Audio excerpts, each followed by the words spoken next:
Woods Runner, Chapter 17. Darkness, like the inside of a dead cow. There had been a sliver of moon, but clouds covered it, and with them came a soft rain, enough to make everything wet and uncomfortable outside. A godsend. Even drunken soldiers didn't like to be out in the rain. Abner and Samuel had gone by the sugar mill just before dark to look it over.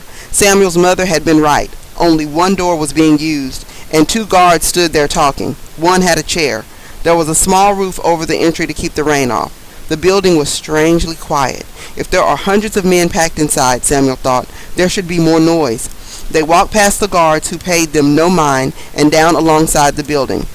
Now and then they could hear scuffling and thumping against the wall on the inside, but nothing else. When they had walked completely past the building, they crossed the street and came back on the other side.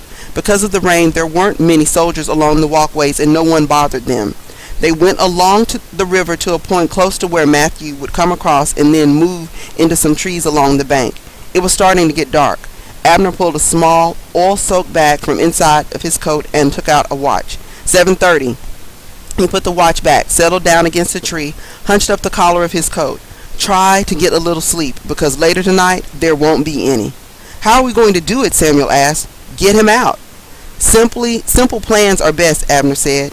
Did you see all the bricks around the steps? They probably had more of a porch when the place was new. Now the bricks have all fallen down. I'll distract the guard. You take a brick and hit him over the head. That's your plan? Samuel stared at him. What if both guards are there? Abner said, I'll be ready for him. You just do your part. Samuel still stared. We've come this far and you tell me just to hit him over the head with a brick?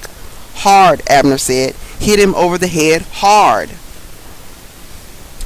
Then we open the door. Grab your father and run like hell, or as fast as we can go. Scoop up your mother, get in the boat, get across the Hudson, hook up the mules, get in the wagon, and head out. A good, simple plan. And in the end, that was exactly the way it worked. Almost.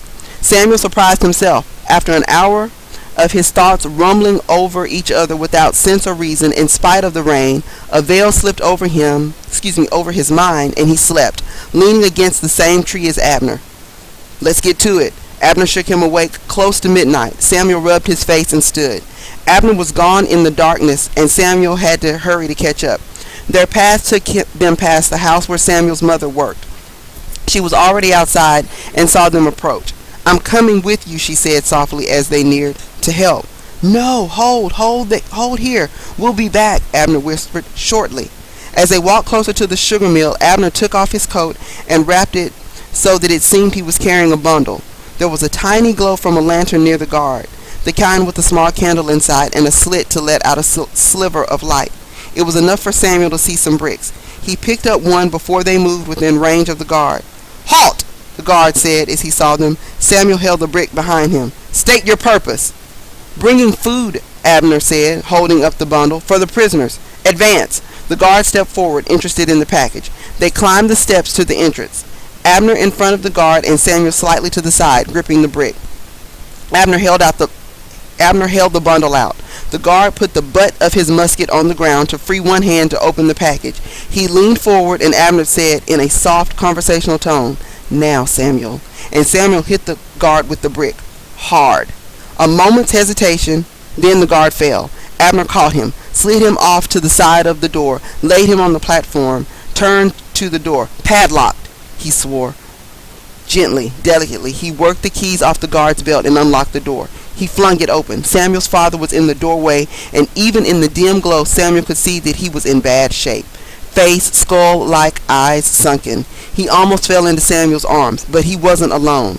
30, 40 men were waiting with him, and as soon as he was outside, they piled out, scattering like quail, a stream of prisoners, thin as cadavers, pouring out of the shed in a strange silence, moving off in all directions. Come, Abner took Samuel's father's arm. No time. With Abner on one side and Samuel on the other, they carried Samuel's father, toes dragging through the darkness.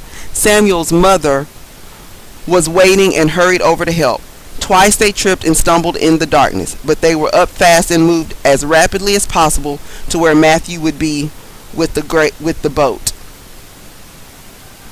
He wasn't there. I'll look up and down the bank, Abner said. Stay here and watch.